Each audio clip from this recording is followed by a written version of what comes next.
So here we are in the District of Columbia, and we have legalized marijuana use, cannabis use, and then something crazy happened. At the Capitol Hill Hyatt Regency, the Bud Summit is underway. The event serves to show the world how the cannabis industry on the East Coast has been developing. And for cannabis reviewer and journalist Joe Torini, also known as the Gentleman Toker, the industry in the district has been coming along nicely. It's getting better. It's getting better all the time. I think that the medical market is starting to feel some need for competition, and their products are going to get better. I think the recreational market is finally starting to see some competition in terms of professional websites, professional customer service, fast delivery times. You know, the product still has a little ways to go in general, but the concentrates are good on the recreational scene, and the flowers are getting better. So on the whole, everything's getting better, man. I think DC's really taken off.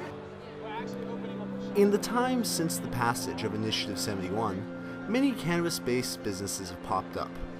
One of the newest outgrowths of the district's cannabis industry are solventless extraction firms that use the Rosentec method of extraction. PlantGenX is one of them. All right, so PlantGenX we are a solventless extraction company here in the DC metropolitan area. And what we do is we make sure to never sacrifice on quality and produce the best product that you can possibly find in the market for concentrate oils. We produce what we have here, which is our solventless extraction. This is our rosin press alien OG that we've done. And what we do is we try and provide cancer, Alzheimer's, and glaucoma research with CBD oils and THC.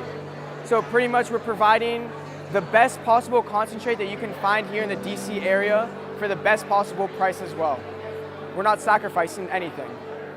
In the gold rush, two kinds of people made money: those mining the gold and those selling pickaxes. The same seems to apply to the green rush. Cannaline is one of the support industries offering producers and retailers of cannabis products high-quality packaging. So we've been doing packaging for the cannabis industry since 2009. We were one of the first people that were in the industry specifically for cannabis packaging, because not many companies were around at that time. The Bud Summit also gave young businesses the opportunity to pitch their ideas before a panel of potential investors in the Hotbox Pitch Competition. So what I'm up here today is really just to get an idea out to everyone and change possibly the conceptions of where we live, where we work, you know. So one idea I would like to share with you stems in my recent experience of moving into DC. Okay. Would you be willing to alter that 10% number? Possibly. Because you're asking us to come in and give you $30,000 just to pay your legal fees, and then we get 10% of the company. There's not much left over. And then how's the company divided right now? So right now I have 97% share. The atmosphere of the summit was hopeful for the continued growth of the East Coast cannabis industry. But all of this potential growth and progress is dependent on the outcomes of the upcoming election cycle. What I would really say is this: the East Coast is going to come along at some point, whether it's 4 years, 6 years, or whatever, but it could come along in 2 years if Massachusetts were to turn this time. That's what I'm saying. Massachusetts getting Massachusetts in 2016, I definitely foresee that it would accelerate the legalization votes in the states I mentioned in the Northeast by either 2018 and certainly 2020. It would appear that Massachusetts is the linchpin of quick reform.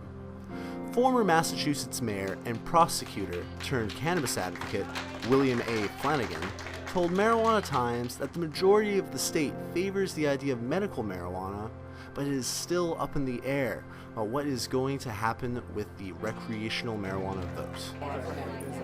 Being from Massachusetts, we're seeing a slow progression with the opening of dispensaries in the medical marijuana field. this November there'll be a ballot question for the legalization of recreational use. Right now it seems to be a close call whether it's going to be approved or disapproved by the voters. Nevertheless, there is the opportunity for medicinal, and the majority of people in Massachusetts right now support the concept of cannabis as medicine, whether it's used to treat chronic pain, used to treat anxiety, used to treat PTSD. It's being looked at more of a mainstream medicine and something that's becoming less and less taboo. The Bud Summit is indeed a sign of the rapid growth of the legal East Coast cannabis industry, and depending on the outcome of this November's election cycle, is poised to explode well beyond where it is now. This has been Stephen Barber reporting for the Marijuana Times. They're each available